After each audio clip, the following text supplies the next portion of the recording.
You're back live tonight. You're in focus. Thanks for staying on. Paralympian Oscar Pistorius is heading to court in a bid to secure an early parole. This after urging that he's eligible for parole after serving more than half of his 13 years and 5 months sentence. His lawyer insists that their client should have been able to apply for parole from February 2021.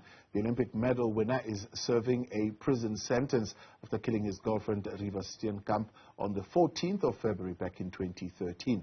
Joining us now to explain why Correctional Services appears unprepared to release Oscar Pistorius on parole is Department Spokesperson Singabakho Nxumalo. Good evening and thank you very much for your time and joining us tonight here on In Focus.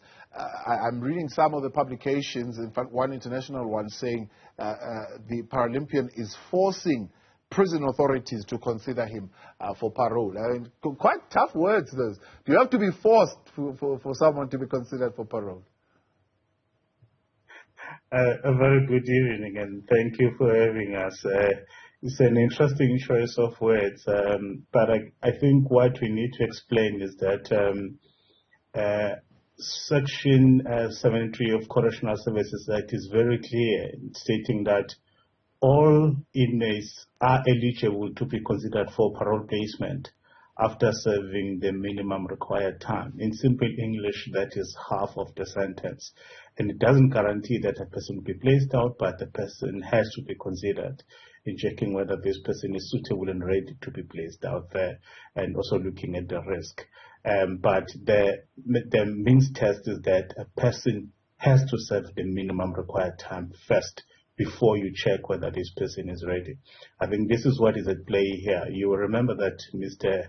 Pistorius was first convicted of culpable homicide, spent some time, and then placed out under correctional supervision. He had to be brought back after there was an appeal, convicted then of murder, and then another sentence given. There was another appeal. In addition to that, eventually the matter going all the way to the Supreme Court of Appeal. And there's been a number of orders. And what we've done as Correctional Services was then to seek an audience with the Supreme Court to say we do need a clarity in terms of when do we really start calculating, because there was an order issued in terms of antedating the date. But there seemed to be a confusion, and hence then we find ourselves where we are. And then the inmate has taken us to court. It is right to do so, and I think the matter will be ventilated in October so that I think we all get to know exactly then where do we stand in terms of when do we start calculating. Yeah. According to your calculation, is only at 50% next year. Is it May or is it March? Which then begs the question, when did you start calculating? Okay, there is an order before us which was issued by the Supreme Court of Appeal antedating the date.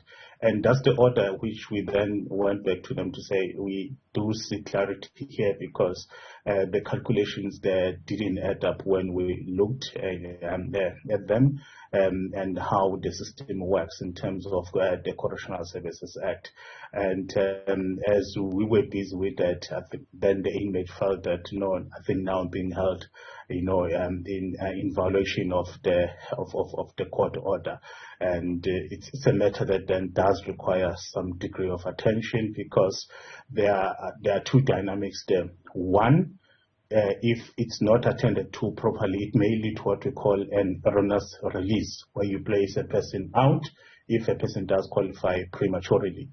Or two, which is the second dynamic, is that a person is made to stay beyond the minimum required time if that person qualifies to be placed out. Hence, then clarity is needed. And I think by going to court, it will assist both parties so that we know exactly where we stand, because our wish is that inmates must serve their time and at the right time must be considered for parole placement. Yeah. Now, in their communication, the lawyer is indicating that you have not even indicated, for example, a hearing date. Is that something that could only be considered once you have this clarity, or can you just give them a hearing anyway and say, okay, come, let's hear what you've got to say? Okay, how the system works is that When an inmate is admitted in a correctional facility, we'll put together what we call a correctional sentence plan. And in that, it will also include when a person came to us and when a person is likely to be considered for parole placement, meaning that a person having served the minimum required time. And in that, it will also indicate when a person's profile has to be taken before the parole board. And after perusing that particular profile, then the parole board will set a date to say, we'll be going through this profile on this particular date. Then an inmate will be called in to say, your profile will be going before the parole board on this particular date. If there are certain representations to be made, either verbally or in writing, those will be made. And these will also include other parties here being the victims of crime. So, but those processes must be done once there is certainty in terms of when this person, may have served the minimum required time. But what I may need to clarify is that talking directly on the issue of Mr. Pistorius is that we've done what is required in terms of serving the sentence. It continues to do so, but the programs that he needed to attend, he has attended those programs. He continues to do that.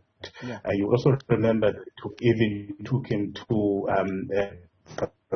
for the victim offender dialogue. He has done that. So there is nothing lacking behind. It's just an issue of the calculations.